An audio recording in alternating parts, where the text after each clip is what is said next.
Buenos días, estimados amigos. En esta oportunidad quisiera hablar del profeta Brigham Young, quien fue el segundo profeta y presidente de la Iglesia de Jesucristo de los Santos de los Últimos Días. Y aunque hay muchas cosas interesantes acerca de su vida y obra, en esta oportunidad quisiera hablar de su vida en relación a los temas raciales. La razón para hablar de ello es que existe cierta confusión con relación a este tema. Para algunas personas, Brigham Young fue un líder racista porque fue él quien inició las restricciones del sacerdocio y las ordenanzas del templo a las personas de color en 1852, además de legalizar la esclavitud en el estado de Utah. Pero ¿fue así? ¿Fue Brigham Young un racista o fue un hombre de su tiempo? Veámoslo.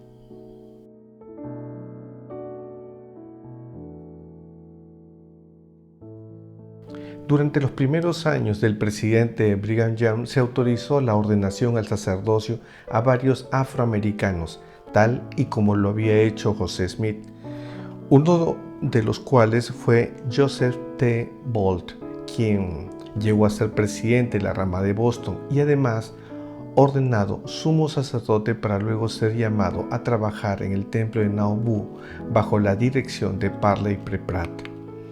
Otros afroamericanos que colaboraron durante la presidencia de Brigham Young fueron William McCarty y Walker Lewis, de quien Brigham Young diría que es uno de los mejores líderes de la iglesia.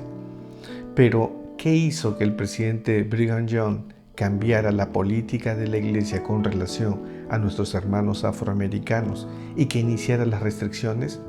En realidad, esta pregunta es más amplia de lo que parece, de modo que, para contestarla, dividiré la respuesta en tres partes y que corresponden a los cuestionamientos que se suelen hacer al presidente Young. Veamos.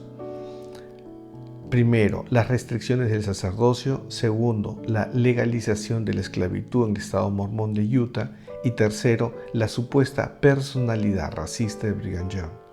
Estos tres subtemas, por decirlo así, nos ayudarán a tener una respuesta más completa de si el presidente Brigham Young fue o no justo con nuestros hermanos de color en la iglesia. Así que comencemos.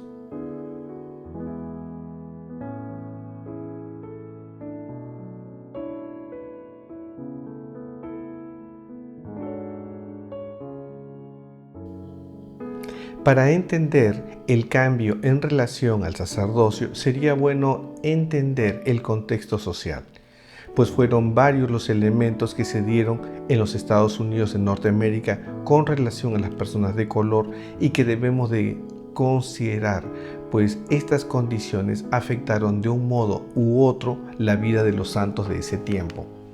Quizás el primer elemento tuvo que ver con la condición legal de los afroamericanos en los Estados Unidos, quienes por ese tiempo no eran considerados ciudadanos aunque fueran personas libres, y en el caso de ser esclavos no se les consideraba personas sino propiedad.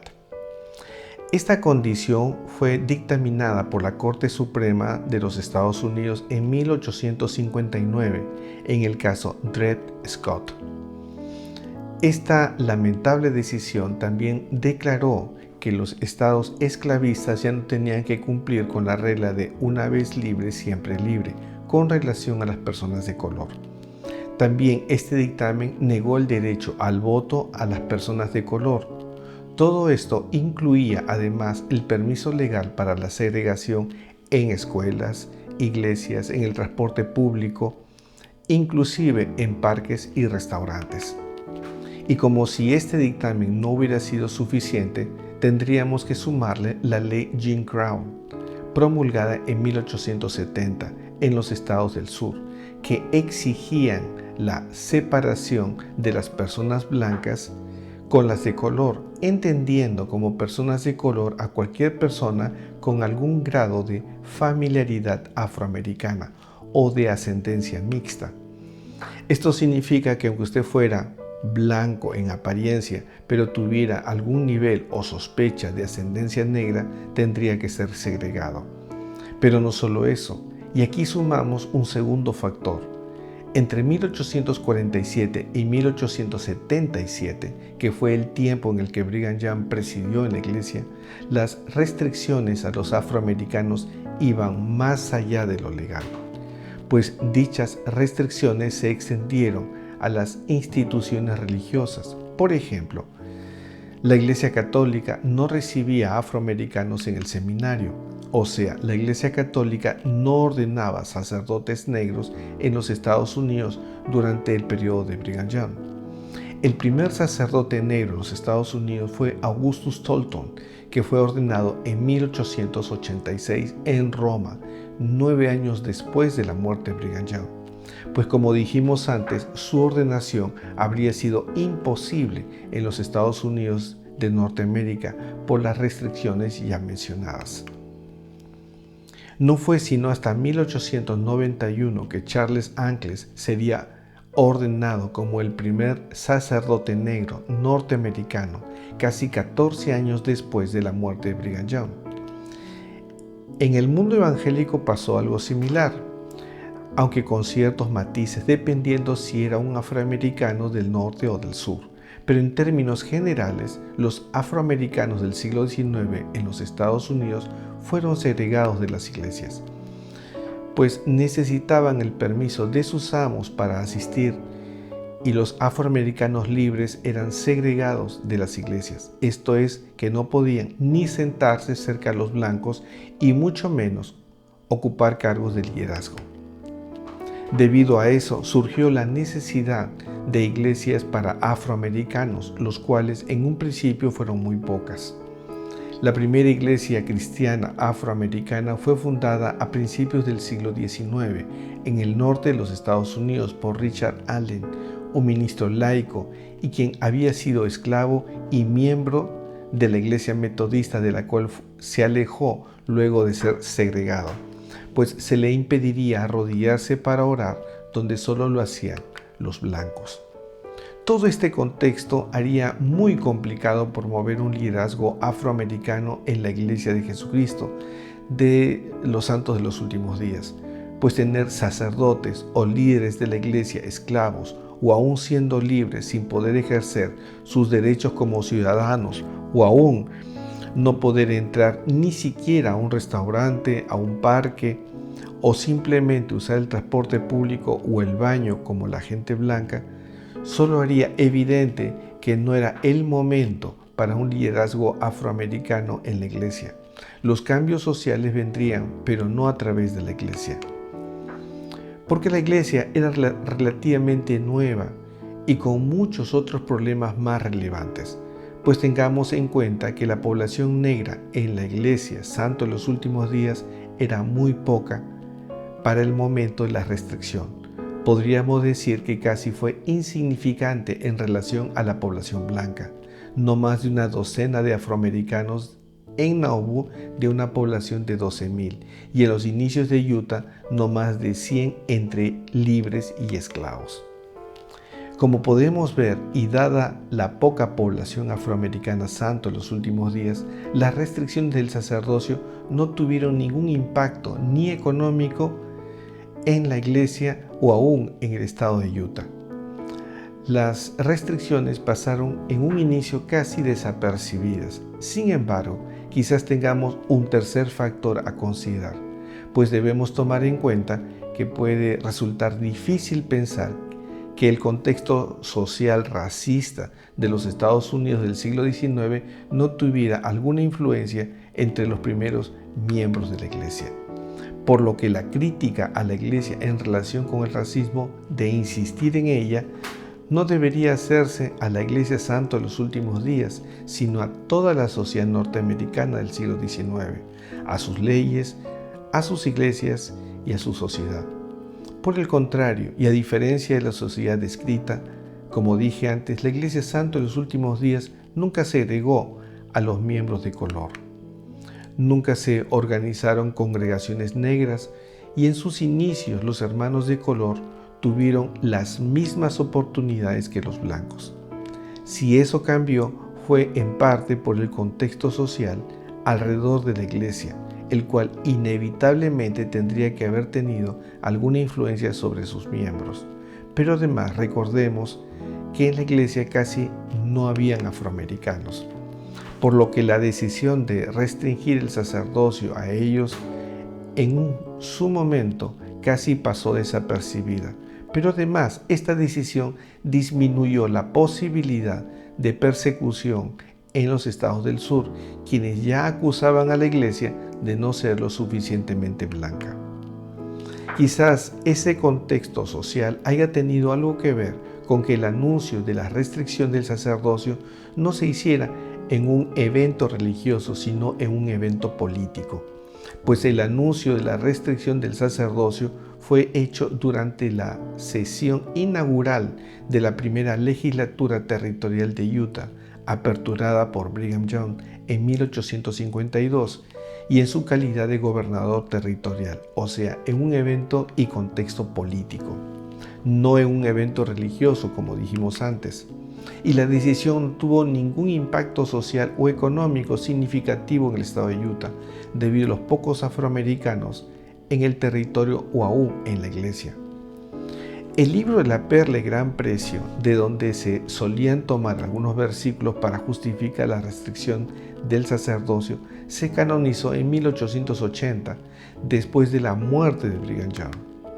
Y aunque el libro de Abraham se publicó en 1842, de donde se han tomado algunos versículos para justificar la restricción, en el momento del anuncio de la restricción no fue utilizado como medio de sustentación.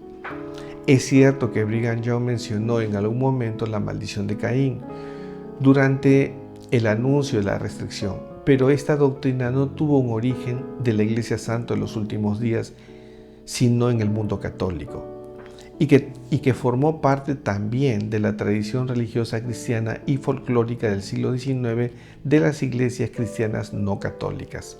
Las justificaciones doctrinales en la Iglesia Santa de los últimos días vinieron años después del anuncio de la restricción y nunca tuvieron el rigor oficial de otras doctrinas, razón por la cual hubo debates entre autoridades generales sobre el tema o a lo largo de muchos años hasta el levantamiento de la restricción. También se hicieron excepciones con algunos afroamericanos y su total implementación siempre tuvo complicaciones. Todo este contexto espero detallar en un próximo video. Ahora veremos el segundo aspecto que suele ser usado para juzgar de racista a Brigham Young y se relaciona con la esclavitud. Para ello podríamos hacernos la siguiente pregunta: ¿fue entonces el presidente Young un gobernador racista por autorizar la esclavitud en Utah? Veámoslo.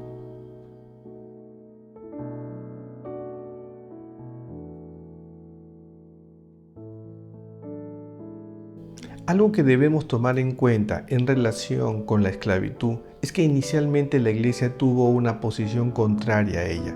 Tanto José Smith como Brigham Young se habían pronunciado al respecto. Tanto es así que la iglesia fue expulsada de Missouri por esta causa. Incluso durante los primeros días en el nuevo estado de Utah, Brigham Young se había mostrado contrario a ella. Sin embargo, hubo un cambio. ¿Por qué? ¿Por qué se aprobaría la esclavitud en el nuevo estado de Utah? En realidad no fue una razón, sino varias las que debemos de considerar. La primera razón es que ya existían esclavos en el territorio de Utah aún antes de que este fuera un estado, de modo que Brigham Young actuó en respuesta a esa presencia, que en número era de unos 60 a 70 en el territorio y que pertenecían a 12 propietarios mormones. Entre los más notables estaban el apóstol Charles C. Rich, William H. Hopper, un destacado comerciante mormón y delegado territorial de Utah en el Congreso, y Abraham O. Smoot, el alcalde de Salt Lake City. De modo que esta presencia obligaba a Brigham Young a pronunciarse con relación al tema. La segunda razón es que Brigham Young esperaba asegurar un posible apoyo del sur para la condición del estado de Utah. Así que esta decisión tuvo un cálculo político. La tercera razón es que Brigham Young trató de asegurar a todos los sureños, tanto mormones como no mormones, que sus derechos como propietarios de esclavos en Utah serían respetados por ley. De modo que la decisión de aprobar la esclavitud sirvió como un anzuelo a fin de animar su inmigración. Como señaló Brigham Young, había muchos hermanos en el sur con una gran cantidad de dinero invertida en esclavos, que podían migrar a Utah si su propiedad esclavista estuviera protegida por la ley. La ley de 1852, de hecho, estaba dirigida a aquellas personas que llegaban a este territorio y traían consigo sirvientes que estaban vinculados a ellos legalmente.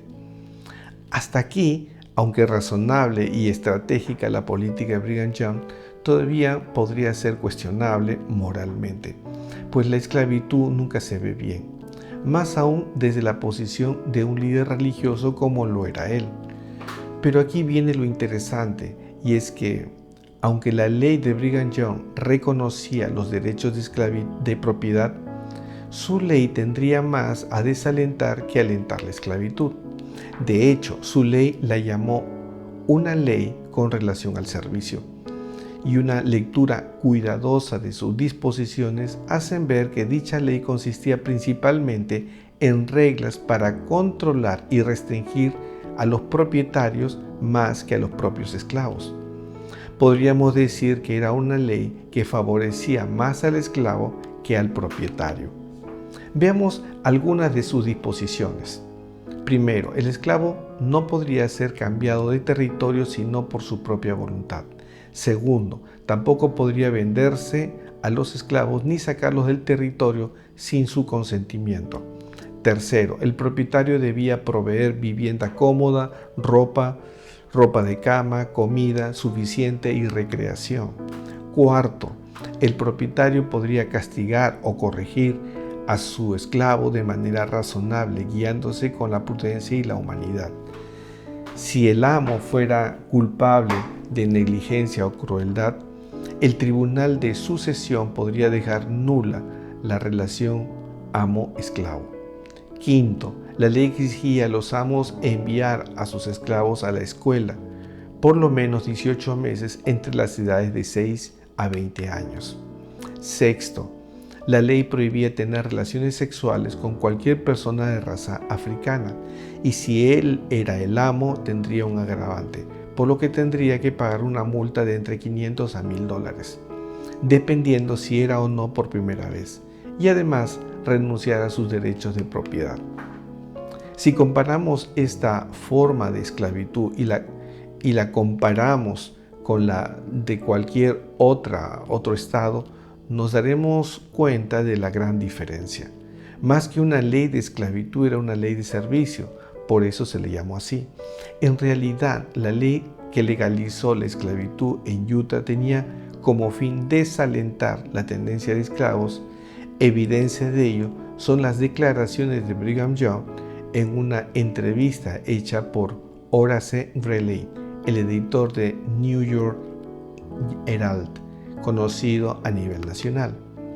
En 1859, Brigham Young dijo a la pregunta: ¿será Utah un estado esclavista? Young respondió, sin rodeos, no, será un estado libre, afirmando además que la esclavitud aquí resultaría inútil y no rentable. Y además, Utah no está adaptado al trabajo de esclavos. Además, declaró que tener esclavos es generalmente una maldición para los amos. Luego habló de su propia situación. Yo mismo contrato a muchos trabajadores y les pago salarios justos. No podría permitirle tenerlos jamás como esclavos. Estos comentarios de Brigham Young reflejan el estatus legal de la esclavitud en Utah. En 1859, el número de esclavos que tenían los mormones locales era pequeño, disminuyendo desde lo que fue cuando se legalizó por primera vez en 1852. El censo en Utah de 1860 registró solo 29 esclavos negros y 12 propietarios. El propio John nunca tuvo esclavos a pesar de su condición de residente más rico del territorio.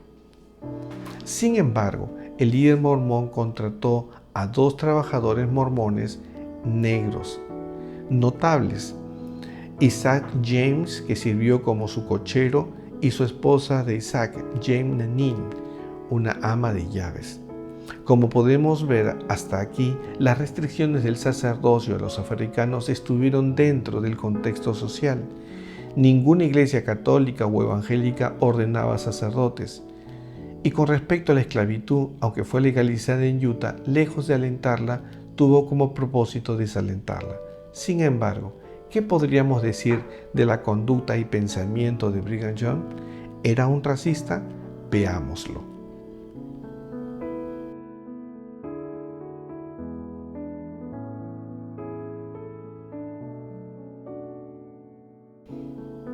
Saber si Brigham Young fue un racista o no puede ser una tarea muy difícil. Existen declaraciones que podrían interpretarse en ambos extremos, de modo que prefiero confiar en lo que él hizo y no tanto en lo que dijo. Así que hagamos un breve recuento de lo que hizo. Primero, Brigham Young nunca tuvo esclavos, a pesar de ser uno de los hombres más ricos de Utah. Tuvo empleados afroamericanos como su cochero y su ama de llaves, a quienes pagaba un salario justo. Segundo, las restricciones en el sacerdocio dadas en 1852 no son muy distintas a aquellas que se dieron en todas las iglesias del siglo XIX en Norteamérica. Y dado el contexto de persecución y racismo, hubiera sido un problema y una provocación tener un liderazgo afroamericano en la Iglesia Santo en los últimos días, especialmente en los estados del sur. Tercero, en relación a los afroamericanos, Brigham Young tuvo un amigo afroamericano llamado Walker Lewis, de quien Brigham Young diría que es uno de los mejores élderes de la Iglesia. Cuarto, el 5 de febrero de 1852, en el discurso de la legislatura, Brigham Young diría, refiriéndose a los afroamericanos: deben ser tratados con todo el corazón y sentimiento, como tratarían a sus propios hijos, y vuestra compasión debe extenderse sobre ellos y alrededor de ellos, y tratarlos con amabilidad y con todo sentimiento humano necesario para ser mostrado a los seres mortales de la especie humana. Todos estos actos y declaraciones hacen más evidente la conducta de Brigham Young que 1000 palabras. Sin embargo, debemos reconocer también algunas frases desafortunadas de Brigham Young. Veamos. En relación a los matrimonios mixtos diría: pero déjenme decirles más, si mi semilla se mezcla con la semilla de Caín, eso traería la maldición sobre mí y sobre mis generaciones. Cosecharemos las mismas consecuencias de Caín. Como podemos ver, Brigham Young estaba en contra de los matrimonios mixtos, pero aunque hubiera estado a favor, lo cierto es que los matrimonios mixtos estaban legalmente prohibidos en Norteamérica. Segundo, el linaje de Caín.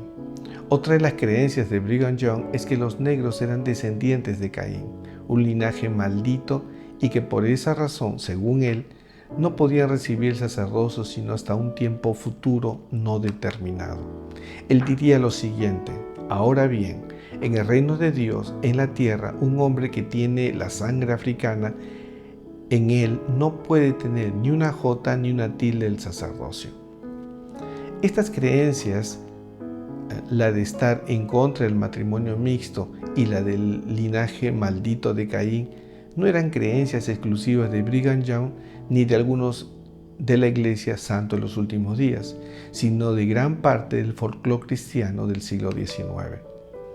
De modo que, si las deseamos cuestionar objetivamente, debemos hacerlo a toda la sociedad norteamericana del siglo XIX y no a una determinada religión.